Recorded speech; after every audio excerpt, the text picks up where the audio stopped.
High বন্ধুগণ, আরেকটা ভিডিওতে স্বাগত জানাচ্ছি আপনাদেরকে। আপনারা দেখতে পাচ্ছেন আমাদের বড় বড় অট্টালিকা, বিল্ডিং বাড়ি, দালান কোঠা এবং বিলাসবহুল সুইং মহল খুবই সুন্দর। এবং এই যে স্থাপনাগুলা, ব্রিজ, বড় বড় অট্টালিকা, দালান কোঠা যারা নির্মাণ করে বা নির্মাণ করেছে, আমরা সেখানে বসবাস করি, থাকি, অনেক আরাম আইসে।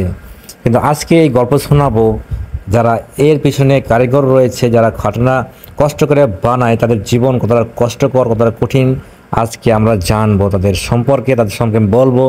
আমি একটু দেখাচ্ছি আপনাদেরকে। দেখেন, এখানে আমাদের কিছু বাড়ি বানানো হচ্ছে এবং আজকে আমার চোখে পড়লো যে একটা মানুষ বা এরা কীভাবে কষ্ট করে।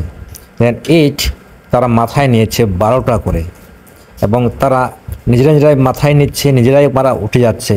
আমি দেখে আশ্চর্য হলাম যে তারা কী পরিমাণে কষ্ট করে এবং কী পরিমাণ তারা কষ্ট ভোগ করে, এবং আমাদেরকে সুন্দর আরাম আয়েসের জন্য সুন্দর দালান কোঠা তৈরি করে দেয়। দেন 12টা ইট নিয়ে মাথায় নিয়ে সেই মাথায় নিয়ে সেই উপরে উঠে যাচ্ছে। এবং দেখেন 3তলা বিল্ডিংয়ে সেই উপরে উঠে যাচ্ছে। আমি কল্পনা করলাম যদি আমাকে কাজটা দেওয়া হয়, হয়তো পারে আমি একবার উঠতে পারবো বা দুবার উঠতে পারবো, তাছাড়া আমি উঠতে পারবো না। কিন্তু এই মানুষগুলো না, দেখেন, সারাদিন কাজ করতেছে, সারাদিন তারা কাজ করতেছে, এইভাবেই তারা পরিশ্রম করে যাচ্ছে আমাদের সুখ শান্তি আরামাইজ রাখার জন্য। দেখেন কিনা কষ্ট করে। কিন্তু আমরা যখন ঘর বাড়ি তৈরি করা হয়ে যায় বা একটা সুন্দর ডিজাইন হয়ে যায়, আমরা তখন ভুলে যাই এদের কথা, কে কাজ করেছিল, কে পরিশ্রম করেছিল। আমি চিন্তা করে মাঝে মাঝে খুব কষ্ট লাগে যে আমরা ওদের যে ক্রেডিটটা, আমরা ধন্যবাদ বা ক্রেডিটটা আমরা ভুলে যাই।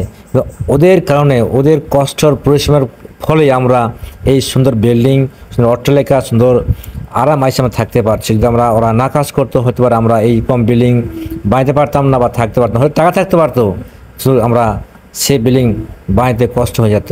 আর এই জন্য আমরা যেন এরকম যারা পরিশ্রম করে ওদেরকে আমরা কৃতজ্ঞ জানাই, সাপোর্ট করি, সাহায্য করি এবং কষ্ট না দিই। অনেকে আমরা কষ্ট দিয়ে থাকি এদেরকে, কিন্তু না, আমরা কষ্ট দেব না, ওদেরকে আমরা সাপোর্ট করে ভালোবাসবো।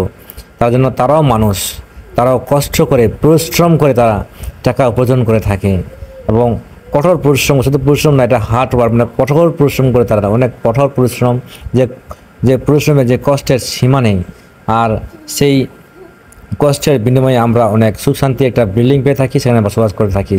দেখেন, কাজের কি মূল্য। চাকরির পাশাপাশিও আমাদের কাজ করতে হবে, নিজের সবজি বাগান ফলাতে হবে, যাতে করে আমরাও আমাদের জীবনের কিছু কিছু চাহিদা মেটাতে পারি আমাদের বাগান থেকে। শুধু কিনেই খাবো না, আমরা কাজের ফাঁকে ফাঁকে আমরা পরিশ্রম করি, আমরা আমাদের বাগানে কিছু চাষবাস করি, যাতে করে আমরাও ওখান থেকে কিছু নিজের প্রয়োজন মেটাতে পারি। দেখতে পাচ্ছেন, পরিশ্রম কোনোটাই ছোটো না, পরিশ্রম করলেই সব কিছু করা যায়। আর এই জন্য কোনো পরিশ্রমকে, কোনো মানুষকে আমরা যেন প্রতিপূর্ণ না করি, ছোটো বলে না করি, কারণ প্রত্যেকটা মানুষেরই অবদান রয়েছে করছি।